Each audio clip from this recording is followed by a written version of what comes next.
Hey everyone, it's Rebecca Ruth. Thanks for tuning in for another interview with another fashion creative. As you all know, I'm the CEO and founder of Worthy the Fashion Meetup, and I have a guest interviewer with me today, the one and only Ezra Jones from the Estate Agency. Hi, Ezra. Hey, Rebecca. And today we're going to be interviewing Justin Haynes. Hi, Justin. How are you? How are you? Thank you for having me. Not a problem. Thank you. So Justin, I like to jump right in. So tell us where you are and what you do in the industry. So I am from Springfield, Massachusetts. I am a designer and tailor of my own brand called Justin. So Justin, tell us where you are and what you do in the industry. Well, I'm from Springfield, Massachusetts. I am a designer and tailor here in Springfield, Massachusetts, where I specialize. I have my own brand and I specialize in men's, women's, and children's clothing. My brand is Justin H. Nice. So first of all, Massachusetts. I used to live in Massachusetts. As I told you, I lived in Watertown. So great memories from up there. But I do have a question because I don't recall fashion being big in Massachusetts. So tell us how this happened. This is not a fashion state. Springfield is not a fashion city. So this is totally something new for this area. I'll say that. This is nothing that they expected to be involved in. I started 13 years ago, and outside of Ruth Carter, I'm the next here. Ruth Carter came out of Springfield, Mass, but she moved to LA, but she was born and raised here. Me, on the other hand, I started here and I'm still here. So it's been a shocking whirlwind, I have to say, for Springfield, Massachusetts, because they didn't know what to expect. There are fashionable people here. There are people who are very stylish, but there's never been that interaction with fashion weeks, fashion shows. They knew nothing about editorials or, what it took to make a great editorial, what it took to be in a magazine. They didn't know any of that until, things started happening for me. So it was like a whole big whirlwind to the point that the mayor was even like, wow, I didn't even know that we had, this in our city. I didn't know we could do this, So he let me, it was my 37th birthday. My dream was to have my show right in City Hall. And he was like, sure, let's do it. Let's do it. And I was the first to ever have a fashion event in a major point in this area. So from there, things just kind of started, running through. So I'm thankful for the respect that I have now in my city. That's amazing. Amazing to hear. Amazing that you put, Massachusetts on the map. Because like I said, I don't besides, Miguel and Brian that you were talking about, Ezra, I don't know anyone else. I don't know. So that's amazing to hear. But I kind of want to rewind a little bit and tell us more about how you got into fashion in the first place. Well, this is a childhood dream. In middle school, I knew I wanted to be a designer. I knew I wanted to make my own clothing. So 8th grade is where it really spirit up. I think we had like an 8th grade dance, and I was just like, oh, I'm gonna style myself. And from there, everybody was like, oh, can you do this for me? Can you get this? Can you get that? So it kind of speared from there. High school, it was like nonstop. Junior proms, senior proms, everybody was coming to me like, let me get Justin to do this. I was going to the mall with them. I was doing this, I'm doing that, putting stuff together, because I was literally the only senior or the only junior that was working at the time in retail. I started working at the Gap at the age of 15. I was my junior year, so everybody thought that was the coolest thing. Like, how did you get the job? You're working in the mall, you're working at the Gap. So it was like everybody would come there, and we had like special events or different things like that. They would come and grab jeans and do all that stuff. So from there, I knew this is what I wanted to do. I wanted to outfit people. I wanted to make sure that people were in the best fashion possible. And from there, just steamed from there. I was in retailers at the Gap for 19 years. I stayed there for 19 years, worked my way right up the ladder. From regular sales associate, I was making $5.75. I'll never forget. I thought that was big money. I thought, you couldn't tell me anything. And then from there, I worked my way up to the ladder to the point where I was doing visuals. So I was a visual manager and I was a regional. So my district manager one day just, I had the best windows in the district. So my regional came and she was like, I want you to do this for the region. So I walked around and, I did it. I was going store to store. And then from there, I got recruited to Aldo Shoes, where I was actually working the region there. And then from there, I went to luxury retail. And then at that time, I figured I had all the business aspect of retail that it was. And I remember walking to my boss's office and I just said, this is it. I can't do it anymore. This is what I want to do. I have to do something for myself. So my dad got sick and my position was dismantled in the area. So it was either go to Chicago or they gave me a position to go back and be a regular visual merchandiser that did windows, and I was not going to do that. My obligation was here to stay to make sure my dad was taken care of. So I did that, and that's where I birthed Justin H 13 years ago, and here I am today. Wow. That's amazing. I hear some similarities with the retail. I did retail for I don't know, maybe a year. Ezra's the retail guy. Yeah, I did it since I was 17. So roughly about the same time period for about 19 years. So yeah. So I completely, because I can completely relate to the experiences that you experienced and just being in that industry. How much did those experiences help you in your day-to-day business and what you do today as a designer? It was a major part. I still have connections with my boss and my DM and my regional. I still have connections with them because they were a valid part. A lot of things I thought that they did was just really dumb and stupid. But now that I have my own business and I'm doing it, I'm like, I realize now why, you said to do X, Y, and Z. I remember why, we didn't do the window on this day, we did it on that day. When I wanted to do it, when I wanted to do it, I realize now why there were certain things that, we had to do. I realize now about dealing with people, that was the number one, learning how to manage people. I thought that they were just really hard and just stupid, but now that I have to manage all these models and different people, I get it now. I get it why you have to have structure. I get it why business is business. I get it why if you aren't organized and if you aren't doing your job on a regular basis, I can see how things can fall. So all of that, all of the knowledge that I got from them, all of the training, and I call it training because they trained me to be able to do what I'm doing now. Love it. Mm-hmm. Mm-hmm. Do they ever come to shop with you and to purchase items and products from you? All the time. Now, what my regional that was with me at my luxury retail job, he really, he does every now and then, but every Monday they check on me. So every Monday he sends me an email. Hey, how you doing? How things going? I'm watching you. I see you. You're doing great. So that's another thing. I kind of instill to a lot of creatives now who are working, and they just up and quit certain things. You got to make sure that you leave a certain way and that you don't burn any bridges, because at the end of the day, I can go back to any one of those jobs I wanted to. If I wanted to drop Justin H and go back, I can do that because there was relationships that I built that I kept and I left the right way, and I still have those relationships there. So yes, they are customers of mine. They are huge supporters of mine, and they follow me on a day-to-day basis.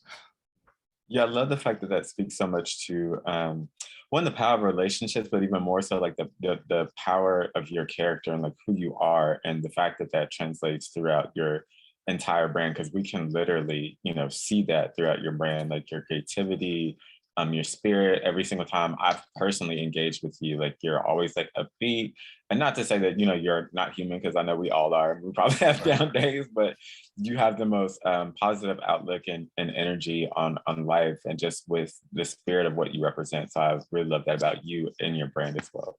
I appreciate that. Thank you. Yeah, I was gonna say that too, because even let's start with your look today, right? Right. The colors, how you put things together and everything, everything that I've seen from you gives this this vibrancy and everything to it. How did you how did this evolve? How did your your brand evolve? How did you, I mean, I know as creatives, things just kind of, we say things just kind of come to us, and sometimes they do, but where did it come from? It came from, well, it really came from me. I've always was the guy to do the opposite, if that makes sense. So anything that was trending, anything that was like a fad for everybody, you know, in school, everybody ran after the Jordans, and I would go to the Reebok Classics just because everybody was on the, you know, so that's where it stemmed from. In high school, that's where it was.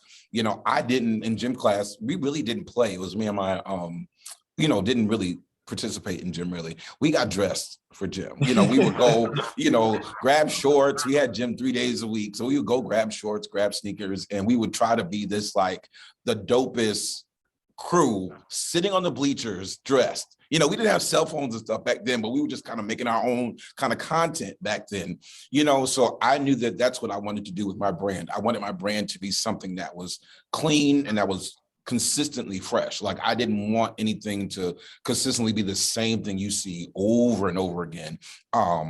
I wanted it to be something new. So that's where the colors and the patterns came from. Like if you are wearing solids, that's great for me because that means I'm going to do the opposite. So that's always where my mindset has been. Like, you know, I've always asked, like, what are you wearing? Like, what are you doing? So I could do the opposite. So that's where my brand stemmed from. And my very first show, when I tell you I had so much going on, which you can see some of the pictures of some of my outfits, they were absolutely crazy. Like it was just so much. And I was like, wait a minute. The average person is not going to wear this on an everyday basis. So I have to wheel it in a little bit. So I had to take that concept and then take the everyday person and kind of mesh it together. So without losing who I was, I still had to make sure that it was wearable for my customer. So that's why you see still the color, you see the patterns, you see the outlandish things, because I still want people to look good in what they wear, but I still want them to stand out. Right, right. No, I love it. I love the, in true creative fashion, we do what we want to do. basically, you know, I say there's no rules, you know, there is no rules, you know, everybody says, you know, this doesn't look good or that doesn't look good, but who says it doesn't look good? If you think it looks good, just wear it, you know, who cares? Right, yeah, yeah. I love that. You know, I was not that bold, you know, growing up, or even when I first started in this industry, and when I first started my business, I was not that bold. Like I had things that I wanted to wear and things I wanted to do, but I was very much like, yeah, but nobody else is doing it. It's so it took me a minute to get to that point. But I definitely went through like just a black, you know, dark goth. I don't know what I was doing, you know. I went through that phase, but yeah, like, so it's just, I'll be honest, like, I would say it's probably in the last maybe 5 to 10 years that I've been like, I'm going to do me, you know, and, you know, whatever comes out of that. So I think that's great. I applaud people who are like, we doing it. And I think the majority, to be honest with you, a majority of fashion creatives and stylish creatives have that in them, but they just need that okay factor. And I don't care what anybody says, that you don't need an opinion, so you can, you know, do what you want, and you're not going after people's opinions. That's a lie, because all it takes is for someone to say that that's dope, and that's your run. And I tell a lot of my customers, you know, they're like, "Oh, can I wear that color?" And I'm like, try it, because all it takes is that one person to say, "Oh, I love that color on you," and you're going to wear it consistently. So you can't say that people's opinions doesn't matter, because it does matter, because that's what's going to help you push forward. Right, right. So do you, as a stylist, right, when you're working with clients, do you ever tell clients, you know, something doesn't look good on them? And if you do, how do you do it? I do, because you have to realize with me, it's a different aspect, because I'm actually making clothes for them. Right. So like outside of being a tailor, I'm their stylist too as well. So they can come with these outlandish things sometimes where, you know, I want a size 18 and I want a pencil dress, you know, so I'll just use that as an example. Not saying that you can't wear it, but there's some things that you have to adjust to still make it look good. You know, it can be pencil-ish, but it can't be the full pencil. You know, so so that's how I try to, for me, I just try to be upfront. You know, there's not anything that I try to hide from my customers, because at the end of the day, even though it is money and it's my job and it's my lifestyle, it's still my job and my lifestyle if they go out and look bad and they post it and they still come back to me, so and they're posting and everybody's circling back to, oh, it's Justin H. Oh, it's Justin that put her in that, or it's Justin that put him in that, or, so I have to be honest because it works both ways. If I'm not honest before they walk out the door, that honesty is going to come back and he's either going to bite me in the wrong end or it's going to celebrate me. So, I've always said, be honest and upfront, and sometimes, you may lose a sale, but would you rather lose a sale versus your reputation? Right. Yeah. I mean, Ezra and I have this conversation because it's like clients, customers, for us, it's, models and stuff, like they don't understand that, they're a reflection of us and vice versa. Right. So that relationship has to be one reciprocal, but Definitely. It has, you got to kind of work with each other. You got to work with each other. So yeah, Ezra and I have a lot of those conversations. It's a happy medium. Like we've got to come to some type of happy medium in order to make it work. I just think that's with any industry, with the models, that's stylists or whatever. I don't think if you're not in that group where everybody can just kind of come and agree to disagree sometimes and then come to the happy medium, it makes no sense to even work together. That's how I feel. Right. Absolutely. Yeah. Absolutely. I agree with that. I wanted to ask, this is both of you guys, because it doesn't apply to me, but fashion industry, a lot of time, actually, I have to say men are coming up in the fashion industry for sure. I'm seeing more and more men. Yes, men are definitely coming up in the fashion industry, but traditionally speaking, we're usually talking about women in the fashion industry. But as a Black man in the fashion industry and a very successful one, I mean, how is that for you, starting out and today? It's still surreal to me sometimes, because I remember when I started it, I had 0 customers. Like I had clothes sitting on the rack and nobody was buying anything, so to be here today, like you said, to be a Black male in fashion, with not a lot of men, but they are coming up, that are fashionable and that are stylish, it still kind of intrigued me to kind of keep going. 90% of my clientele are females. Right. It just attracts them more than some of my male clients. However, I'm still pushing. So how I feel about that is that surreal moment is still there, because sometimes I wonder, how did I even get here? And I'm just being honest with you all. I sit there some nights and I'm just like, okay, and I see some publications go up and I see some articles go up and I'm like, dag, Justin, like where was the transformation? Like, is this really you? So, and I don't even consider myself to even be, halfway there yet. There's still some steps that I still have to take, but it just intrigues me to kind of keep going. So, to be a Black male and to be a designer and a tailor who's cutting and sewing his own product, I'm very, very happy and amazed sometimes at the outcome of certain things, because a lot of people find it weird, but I'm just like, dag, like I just did a shoot the other day and I'm like, dag, Justin, you really did all of this. And I'm still like in awe sometimes. Yeah. Yeah, I think it's, yeah, go ahead. No, I was just gonna say, I think it's really great and amazing because like every time I look around, like I see you somewhere and I think it's super amazing. One, because of, as you know, as Rebecca already mentioned, like the industry that we're in, the fact that it is specifically geared towards women, and that's usually what we see. And then being male and then being a Black male, and what that really means, and the fact that you're making this huge significant mark and being an inspiration to others as well as myself, I think that's super, super, super amazing. I remember being, 17 and not having like those reflections, going to agencies and trying to get signed and basically saying, oh, we've got your look, because they had their quota, which was their one person. Mm-hmm. So yeah. It was just, it's a different day and age. And so to see like that transition where we see there's a lot more opportunities, and people are really doing things and really changing the narrative of not only the fashion industry, but specifically for males and our culture in general. So I love to hear it and see it. Yeah, it's definitely evolving, and I think the more that we continue to stay consistent in it. I think, if I was to drop out right now, I think I would fail a lot of people only because, like you said, I look up to a lot of people. There weren't those type of people for me when I was coming up to do this, so I kind of want to be that person to say that, if you just remain consistent in doing what you're doing, you can continue to keep moving. I think a lot of times, we don't see certain things and we don't see all the males, wearing color, we just tend to stop, but we can't stop. We have to keep going so that we can continue, like you said, Ezra, to make a mark. Like we need to make a mark and to show ourselves, in the industry. Yeah. And I want to add, like, I love because when I see things go up or I see your posts, I'm over here like fangirling. You can ask Ezra. Right. It's Justin stuff though. Like when you see, like, his work, I'm like, that's Justin. Right. Like, I'm like, ooh, we know him. We know him. Right. I love it.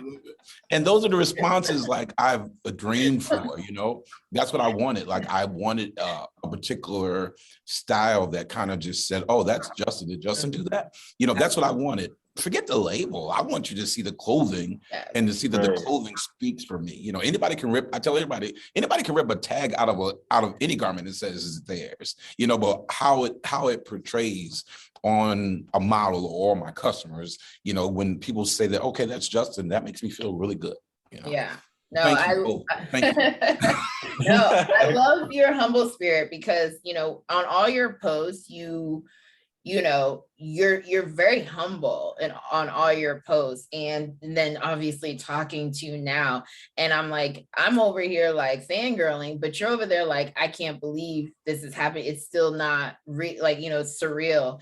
And I was actually talking to Ezra about this the other day, because I'm like, I love what you said earlier. I'm gonna go way back now when you were like, you feel like you're just getting started, because I was like, sometimes, and I don't even feel like I'm at that high of a level, to be honest with you, but I'm like, I feel like I'm just getting started. But it amazes me sometimes, like the people that I have the honor of knowing and doing business with and all this stuff, and then when I talk to them like you, they're just like, I mean, I'm Justin, like I'm good at what I do, don't get me wrong, but I'm just Ezra said that to me. He's like, I'm just Ezra. I was like, no, you're not just Ezra. But you know what? It's something that I want. I don't ever want to be that guy where, people feel like, oh, he's arrived, so I can't talk to him or I can't. I think we have enough celebrities now that, people are hounding and sending messages to and they're not responding. I think that there needs to be a change in that. Not saying that I'm going to talk to thousands of people, but I do think that there's a time where that untouchable stage has to end, I think, because how are people going to move? How are people going to get an understanding? How are they going to get knowledge of certain things if people that are in the industry or people that are doing it right now don't give them any knowledge or information? Like, what's the point? Why are we doing what we're doing if we can't get back? Right. Yeah, absolutely. Love that. I remember the I guess the older ages in terms of like what we call the gatekeepers of the industry. And like, I hated that so much because I'm like, when you have this craving for like the knowledge and the information and you're like craving for it and you've got to jump through what seems to be like, building the ark and the great flood, right. Just to get this small little bit of, information. And so, yeah, I completely agree with you, Justin, that there needs to be a change in terms of education and development and what we choose to give and really focusing on giving back to the community. I completely agree with you. Enter Worthy. I'm joking. Yes. Shameless plug. Absolutely, which is why we're partnering with Worthy. So yes. No, but obviously you both know that's my heart. That's why we're here. That's why Worthy was created, because for those of us, first of all, side note, I've been in the industry for 17 years and people are now referring to me as an OG, which I don't understand how I am an OG, but apparently I am. Listen, anything past 2 years is an OG now because people aren't lasting that long. Okay? People aren't lasting that long. Okay? Yeah. 2 years, you're still an infant in this industry. Listen, if please, people are giving up so easily. So take Right, that that OG part. stance and go with Okay, so you're saying I should own it. it. Own it, own Okay. it, own it. All right, I'm gonna own it.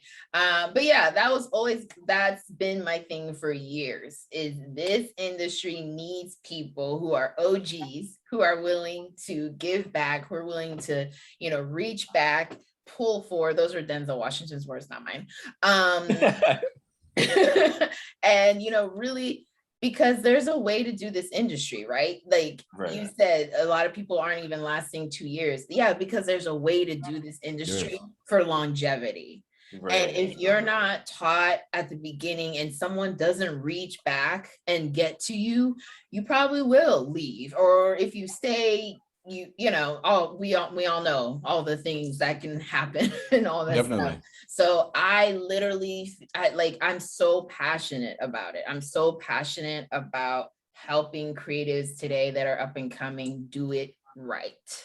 And have that career and have those experiences and have opportunities to interact and connect with people like, I'm gonna say people like us on this call, so I love that you share that, you share that passion as well. That's a soapbox. So we should cut that conversation because we might be here for a while. All night, okay? Because we won't even get on those who think they know and don't really know. Okay. Ooh, okay.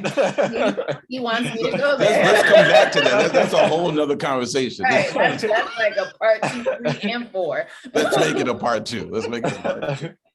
But I do want to talk about your latest, at least that I've seen, because I saw the Vogue Argentina cover. And then what was the Google? So Google was something that I was nominated for back in October. So Google, I made the best custom tailors list. So they have a list that goes around every year of the top 20, custom tailors, those who are tailoring and, in menswear, womenswear, whatever. So I got the email and, I'm so careful with emails now because I'm like, this could be fake, this could be whatever. So I got the email and it was real and it was nominated. So I was like, oh, okay, I just thank you for the nomination. I was like, I'm not posting about this because I'm probably not gonna get on the list anyway. So I was just like, whatever. And then like a week and a half ago, I got the email and it was like, oh, you made the list, congratulations, such and such. It was from Google. I was like, okay. But I still didn't I'm like, yeah, something's still not right. So I'm like, something's still not right. Then it was like the next day, it was like, boom, here it is. It's all over the place. And I'm like, okay, so this is really real.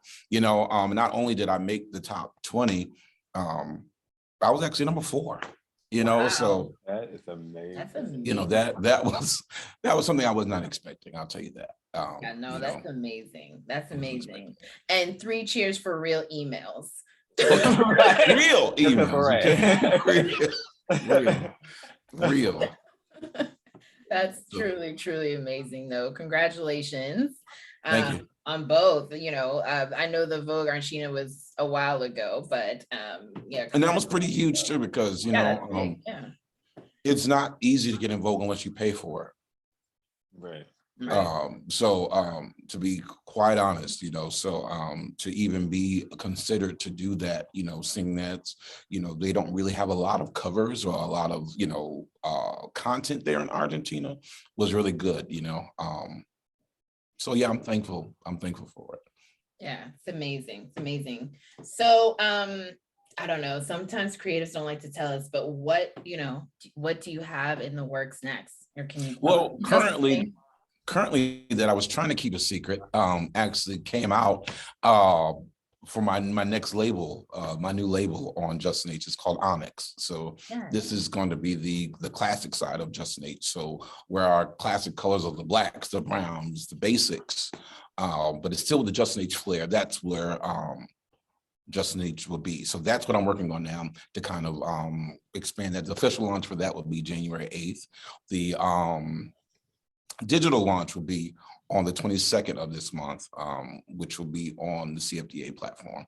So that'll release the actual full capsule collection, and then we'll do a full on January 8th to show everything that Onyx will have for everyone. So there'll be Justin H, and then there'll be Justin H Onyx, which will be the luxury side of Justin H. Love it. I'm excited for that. Awesome. Yeah, I'm very excited for that. I mean, I'm excited for all things, but I'm excited for, so where's the flair gonna come? Is the flair gonna come with like the accessorizing and like the, you know, like pocket squares, like stuff like that? The flair is going to come with really the whole elegant side of it. I'll say that. So the flair is going to be the dramatics of the luxury versus, you know, red black labels where it's just more expensive in cost. I wanted it to be more expensive in look from where Justin H was. So it's going to be more dramatic. I can say there's a preview on my page now. She's wearing like a black cheetah cape with this turtleneck, and she's wearing this gray throw, you know, with this pencil gray A-line skirt. So it's going to be stuff like that on a dramatic kind of scene. Awesome. I love it. I can't wait. You said it's on your page now. I'll go look. There is a preview. Yeah, there is a preview. Awesome. Look, I'm ready. I'm like, let's go. Like, running out today to go. It was only a couple of days ago, so you should be able to find it real easy. No, that's amazing. It sounds amazing. And I mean, I'm just really impressed by you, the person, and then you, the brand. I love everything that your brand exudes. Look at me with my SAT words. Right. Okay. Thank you so much. What I like to end with, well, two things. One, I want to know your inspiration. If there's a person or place or thing, like what is your inspiration? And then I love to ask, creatives, what advice they would give to someone who's starting out. Yo, all right, well, there's two. My question. Oh, I'm sorry. You know what? Yeah, I'm just like, what? Okay, so ask another one after he's done. You can close us off, Ezra. Well, there's two things, two people. One person that inspires me the most, she actually taught me how to sew. Her name is Jessie Daniels. She actually set me in her basement for 6 months every day. And I learned how to sew through her. So she was a good friend of my mom's. You know, they were in church together and everything. And she really inspired me to do me while I was sewing and everything. You know, she inspired me to create ways that kind of fit my style of getting it done. So she's an inspiration because even still today, she's hitting 80. And she's still the flyest thing out here in the street, still driving, still at the nail appointments, hair appointments. So she's an inspiration to me because she's still going. She found fashion and style to keep her going in her later years of life. Secondly, another inspiration of mine is the vintage eras. So that's where I gear everything from, like the 60s and the 70s. Why? Everybody always asks, why are you doing that? Because everybody dressed well. I don't care where they were going in the 60s or 70s, whether they were going to the grocery store, whether they were going down the street, to the little corner store, they put on their best to go there. And that era is what I want to bring back. I want to make sure that everybody looks their best. I don't care where you're going, you know, whether you put on that jacket and you wear it with style. There were just so many stylish people in the 60s and 70s. So that's my era. So that's what I try to do. So that's why they call me the modern vintage guy, because I want to pull those eras, you know, back and kind of make them today's style. Awesome. No, I love that. I sound old, but I say that now. I'm like, people don't know how to get dressed anymore. But yeah, it sounds really old, but it's also, I'm African, and that's big in the African culture. Like, they don't even go to the grocery store without getting dressed, right, you know, in the African culture. So like, I mean, that's how I was raised. So, you know, people who are like, oh, just throw something on. I was like, who's gonna just throw something on? Right. So no, I love it. So Ezra, you have the floor. Oh, did you want me to give my advice before Edra? Oh, that's right. Well, my advice to everybody out there starting out is if you start it, finish it. Remain consistent. All right. Do not give up. If things are bad one day, look to the next day. Once you start it, finish it and see it all the way through. Love it. That was for me, Justin. Right? Yeah. We're gonna start snapping. If he only knew. Right? I appreciate that advice. Okay. Oh my goodness. Man. So what are some of the things that you hope, not hope, what are some of the things that you will accomplish in the future as you continue on in your brand? And what is the goal marker that you ultimately want to reach for yourself and for others? So where I see myself and where I know I'm going to go, I just want to be a bigger household name to those worldwide, you know, outside of, you know, Singapore and Ukraine and Argentina. You know, I want to reach the masses. So that's, you know, that's a everyday goal for me. To the more people know, the better I feel. There is, to be honest with you, the long-term goal is that, like, being able to be a household name is really that's really all I want. Like, I really don't want, I'm not looking for anything else than that. Like, I don't need to be on red carpets or anything like that. Let me just say that, for just to be quite honest. If it comes, it's great and I'm gonna love it. It's nothing I'm going after. I've learned that whatever is meant for me is going to be for me. So I'm not one of those who go and kind of search and kind of put my name on the list and do that and do that. I'm not going to do that. I think if it's meant for me for it to happen for me, it will. The blue check, if it's meant for me to have a blue check, if it's meant for me to be verified, I will be. That doesn't really, you know, verify who I am. I know that, you know, I've come a long way and God has brought me a long way. So with him and that, I think I'll go far. So that's my goal, just for people to still know who I am and not remain relevant.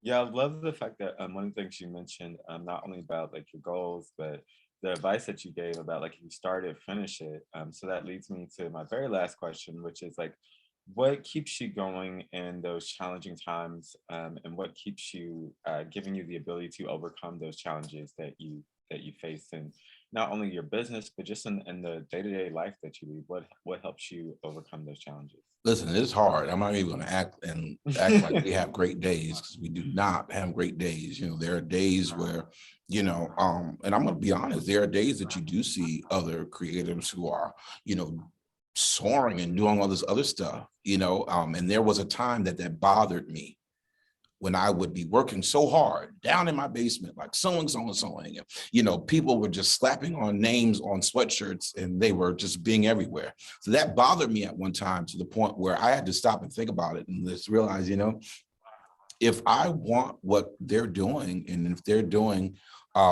what it's taking for them to do what they're doing, if I want that, I can do it too. So I'm not even gonna, you know, stress about that anymore. But what keeps me going is to know that I look back on the years now. So 13 years. So I look back on the years and when I started to now, and I look back at all of, you know, the customers and the models that are just so happy to work with me. You know, that keeps me going, you know. And there's those days where I'll be like, you know what, I'm done with all of this. And then I'll get a message, oh my God, I love the dress. The dress was so amazing. I'm like, dang it. But, you know, then that's like, okay, I got to keep going, you know? So it happens to all of us. I don't think anybody that's in this creative space can say that they have great days and they don't feel like giving up and they don't feel like, you know, I'm done with it. That's a lie and that's not true, you know, but I think just knowing that your customer base and the people around you are pushing you just as much as you're trying to push yourself, that keeps me going, you know. And people like you all, because I don't have to remain and sit on these platforms, you know. So to even be asked to be sitting here is an honor to me. So that kind of gave me another drive to kind of go the next couple of days. So thank you. Oh. Well, thank you. But it is nice to know that we're not the only ones who threaten to burn Right. everything to the ground on the daily basis. You're not, okay? You're not. If you only knew how many times I call Ezra, I'm like, I'm burning it to the ground. It's done. We're done. But you got to keep going. You've got to keep going because, you know, that's really what some people just want to see. They want to see you end it all, you know?